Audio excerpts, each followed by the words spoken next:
welcome to the I Ching Cafe. My name is Belinda Dubston. Thank you for being here with me. Thank you for joining me. If you are a returnee, lovely to have you back. If you are new, welcome. I hope that you find what you need from this episode and from our time in these episodes together. Right, this is our weekly I Ching overview for the week commencing the 21st of October, 2024. Before we get into this week and what the I Ching is asking us to pay attention to as a collective in the midst of everything else that our lives bring us all the time, let's just do a quick recap and dip back into last week. We had the Hexagram 27 nourishment, challenging us to think carefully about where we're starving, where we need things, where we need resources, how do we get those resources, understanding the idea of how we nourish ourselves and how we nourish others with our words. And so perhaps there was an opportunity to think differently around our nourishment on whatever level that worked for you, whether it's physical, emotional, mental, spiritual, and then how we use those words. How do we interact with others to bring nourishment to others, to food, to others? And remember, food isn't always sweet, syrupy words. It can be speaking the truth, giving that person or that situation truth to it, to allow it to nourish and be nourished in the way that it needs to be. And we had the Hexagram 25, innocence or disentangling, allowing us to think differently, to be childlike, to approach things in an open, innocent way, and to see things without all the clutter and the noise, to get to the core of something, to disentangle from all the complexity that we tend to wrap around all our stuff. I had an interesting experience where there was a particular area where there was a lot of noise going on, a lot of issues, and there was kind of this principle that popped into my mind, very simple, few words, and it just clarified all the noise. Suddenly all the noise disappeared, and it was really, really simple. And so for me, I thought, wow, what a great example of Hexagram 25, of that disentangling, of getting out of all that noise, because something simple, the principle, allowed me to free myself of my complicated thinking on the issue. So if there was something for you that came up, working with nourishment, working with being fierce like the tiger that we were asked to work with, is share that. If there's something around your process of innocence and being childlike and what that brought you in your disentangling in the week, it'd be great to hear that too.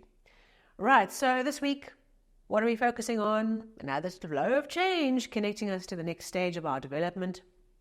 Another metaphor of our growth. That's what these hexagrams bring. It's my view. They bring us a reflection back out of the quantum soup, something we can pay attention to, something that if we focus on this week, we can develop and we can grow in beautiful ways. And so our first hexagram this week is 36, darkening of the light. Okay. Look at the structure. You can see that the light, the trigram, fire, is below earth. So the fire has sunk into the earth. It has gone underground for a time. This hexagram talks about the challenges that face us, that perhaps these are particular people, particular circumstances, and how we deal with the environment. How do we deal with the challenges around us? Now, this hexagram is not about going out like the army, going and confronting with the sword, ///. No. This hexagram says wisdom comes from being able to read the room, understand the situation we're in and all the nuances, that are happening around us, and being versatile and agile in our ability to drop under the radar and watch from underneath. Watch from the sidelines. Watch this grand playing out from the wings, not being thrust into the center of the action. So this hexagram can bring us an awareness of where there's a whole lot of drama playing out, all right? The stage is full of actors, full of drama, intense, Shakespearean level drama, And we have to learn to stay out of it, Stay out of sight. It might also be challenges that are in our environment and giving us just a little bit of a window, a little bit of a breather of how we deal with those challenges, We don't go and try and charge them and fix them. We just try and deal with them and stay protected. This hexagram also comes up when it would be wise for us to just hold our cards closely. Okay.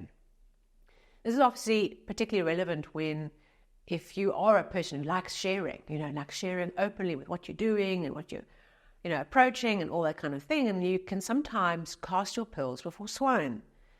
And what we have when we have those situations where we overshare to environments or to people where this environment's not ripe for our ideas yet, or the people around us are perhaps not of the highest and the best, or their typical habit of how they respond to things is not great, and you land up harming what you're trying to do by being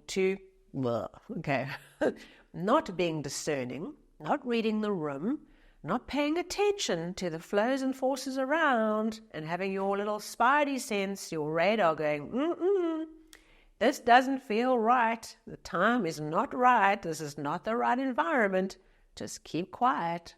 Okay, that's the kind of energy this week is bringing.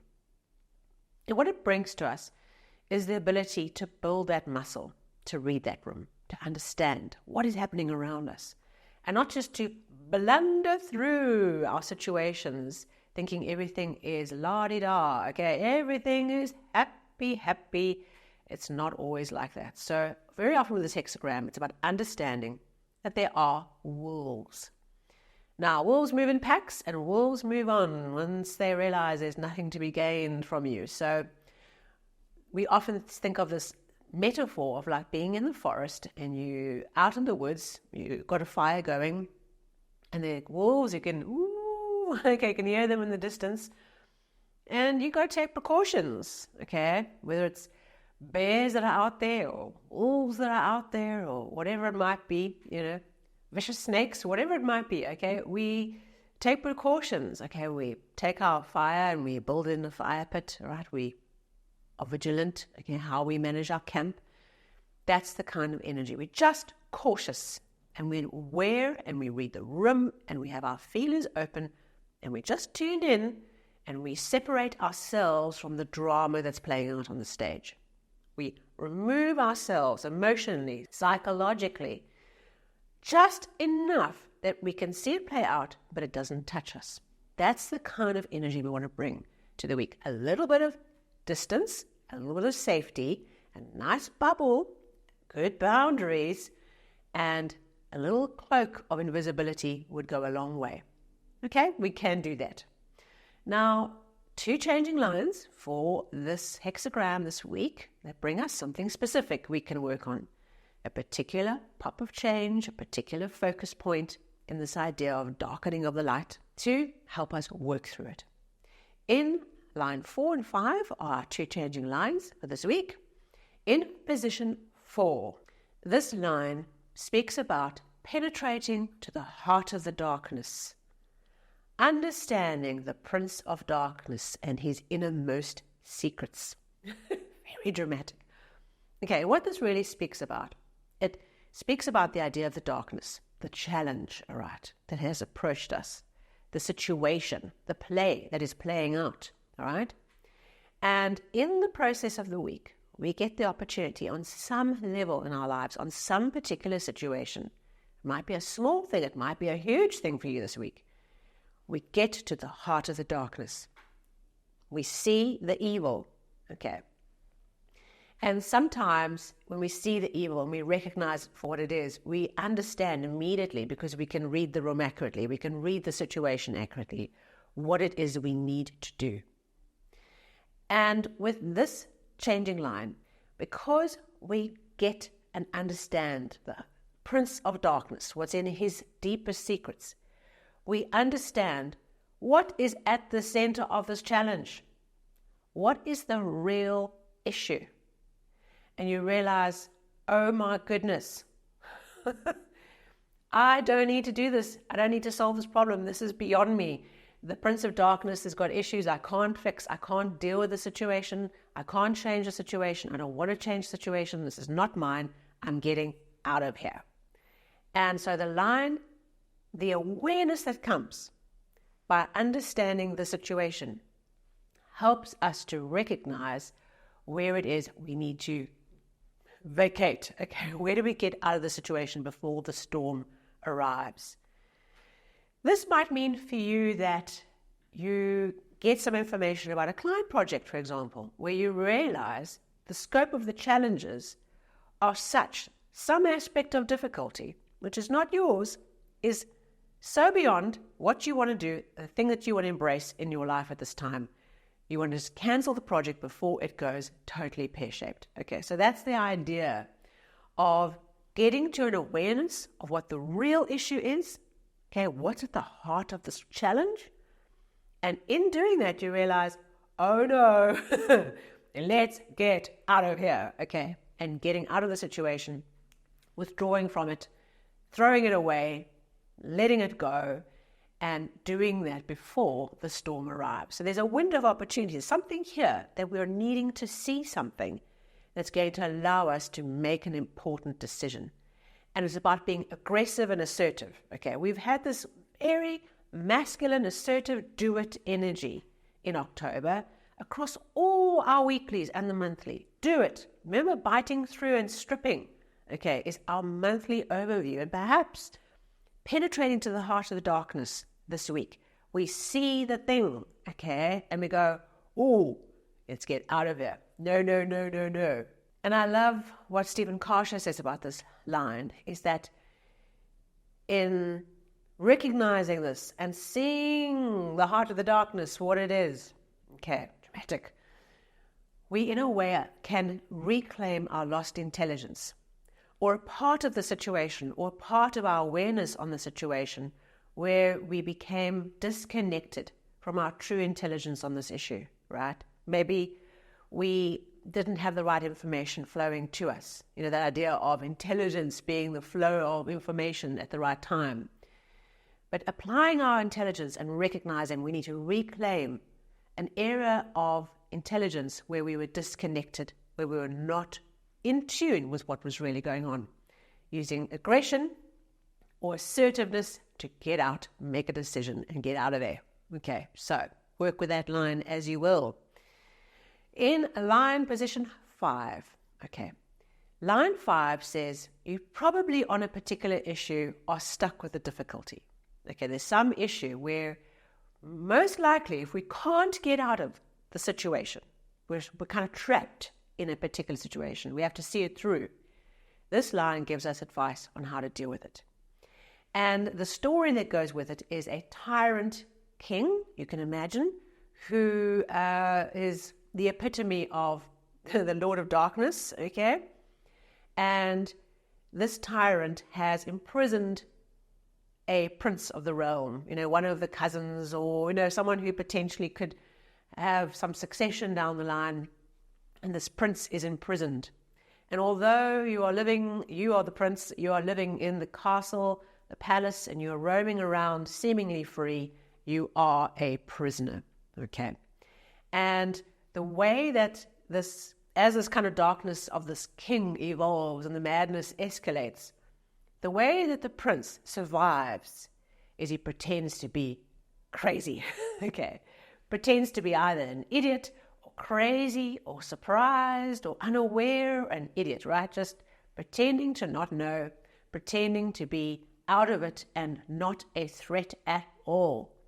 And it means that this prince realizes that in order to survive, he's got to put on a mask. He's got to go so deep undercover that he doesn't flag any suspicion that he's highly intelligent, that he understands exactly what's going on, that he sees the strategy, that he totally gets what's coming, and he just mask on. Okay. So part of this energy might be two different issues for you this week. You know, one is this understanding the real situation and getting out of it. And the second one is where you are in a situation and perhaps you can't get out of it. The way you do is you hunker down and you double down on your principles, on the vision of being free, your vision of being victorious in a situation, overcoming the challenge, overcoming where you feel like a prisoner, and putting that mask on, putting your game face on, and being willing to look like the fool, because that is going to save your life. Okay, so we don't condone permanently wearing masks, all right? Not being who we are, not being authentic.